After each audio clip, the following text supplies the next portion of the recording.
Olá, tudo bem? Eu me chamo Vinícius Gagliotti Barbosa e hoje eu vou apresentar o meu projeto de iniciação científica intitulado Desenvolvimento de Algoritmo Geométrico para Avaliação de Volumes de Material de Lastro Ferroviário Simulado.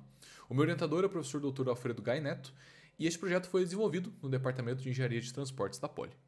Para começar explicando a motivação desse projeto de iniciação científica, primeiro eu preciso dar um contexto. Em estruturas de vias ferroviárias, o lastro, que são aqueles agregados que ficam embaixo dos trilhos dos trens, eles são um componente essencial para a estrutura da via ferroviária.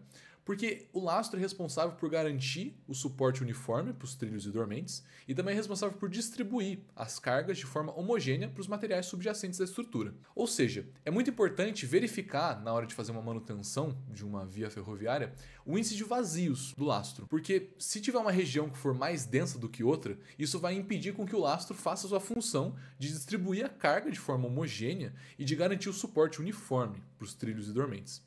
O grande problema é que é muito invasivo, porque quando você tira uma amostra para fazer a medição do índice de vazios, aquela região que está sendo analisada é destruída. Logo, nessa área, os métodos computacionais eles são muito utilizados para simular as condições da estrutura da via ferroviária, principalmente por meio dos métodos de elementos discretos, para poder também estudar outras condições da via de uma forma que fique muito mais fácil de fazer suas medições. O grande problema é que nesse contexto das simulações computacionais de vias ferroviárias, existe uma carência de ferramentas que consigam analisar de forma precisa o índice de vazios do lastro simulado. Como dá para ver nessa figura aqui na direita, as ferramentas existentes para análise do índice de vazios simplesmente excluem as partículas cujo centroide está fora da região selecionada. O que não é útil para o cálculo de índices de vazios, porque para esse cálculo você precisa de um volume de referência, e nesse caso você perde o volume de referência. Então, o objetivo dessa iniciação científica é desenvolver um algoritmo para analisar o índice de vazio de malhas tridimensionais, e esse algoritmo precisa ser capaz de recortar precisamente qualquer porção da malha e calcular o seu volume e apresentar os resultados também de forma intuitiva. O algoritmo foi desenvolvido em Python e o seu funcionamento pode ser descrito a partir de 3 passos essenciais.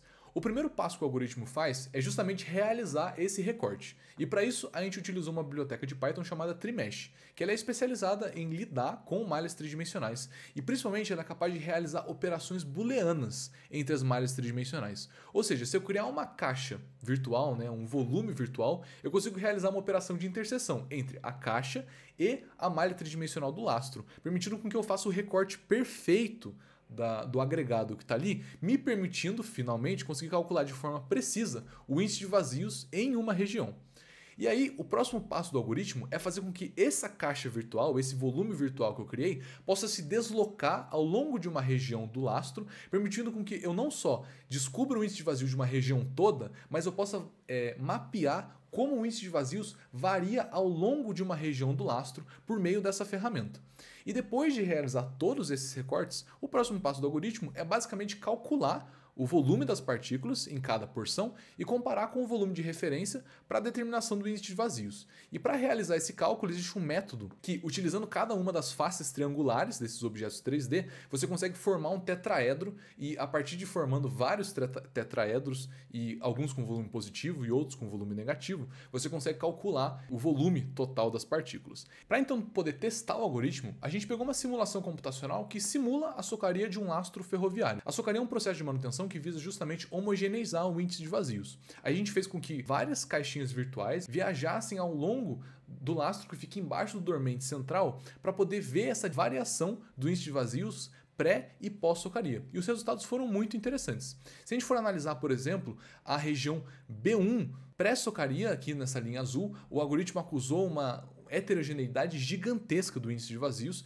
e o processo de socaria foi capaz de resolver essa heterogeneidade de uma forma muito eficiente. Já nas camadas B2 e B3, houve uma variação muito baixa do índice de vazios pré e pós-socaria, justamente porque as pás que entram para fazer o processo não entram tão fundo assim. E nessa visualização aqui é possível enxergar de uma forma um pouco melhor o efeito da socaria no índice de vazios do lastro ferroviário. Esse resultado foi gerado por meio do algoritmo que foi desenvolvido. Outra coisa que foi interessante observar também é que o processo de socaria ele tem um efeito duplo, ou seja, na região entre os dormentes, o índice de vazios aumenta em certos pontos, justamente nos pontos que as pás entram. Então, se você observar, esses picos de vazios aqui na pós-socaria são justamente os pontos nos quais as pás entraram para realizar o processo da socaria. Então, a conclusão desse projeto de iniciação científica é que o algoritmo desenvolvido foi capaz de cumprir o objetivo proposto de analisar o índice de vazios precisamente, e os resultados obtidos conseguiram mostrar a necessidade da socaria e o efeito duplo desse procedimento de manutenção do laço ferroviário. E, acima de tudo, também o método desenvolvido é uma ferramenta inovadora para análise de simulações de laço ferroviário, porque não encontramos nenhuma outra ferramenta, nenhum artigo científico que explora o índice de vazios com essa profundidade. Aqui estão algumas referências das imagens que foram apresentadas nessa apresentação, e é isso. Queria agradecer aqui também de forma muito especial a Vale e a Fundação para o Desenvolvimento Tecnológico da Engenharia por terem fomentado essa pesquisa e o grupo de pesquisa. Também quero agradecer a todos os outros membros do grupo de pesquisa, o Paulo Pereira, a Thalita Alves e o Guilherme, por terem me ajudado com ideias, enfim, para poder desenvolver e também fornecer as simulações para que esse algoritmo fosse testado, e também ao meu orientador. É isso, espero que tenham gostado da apresentação. Até mais.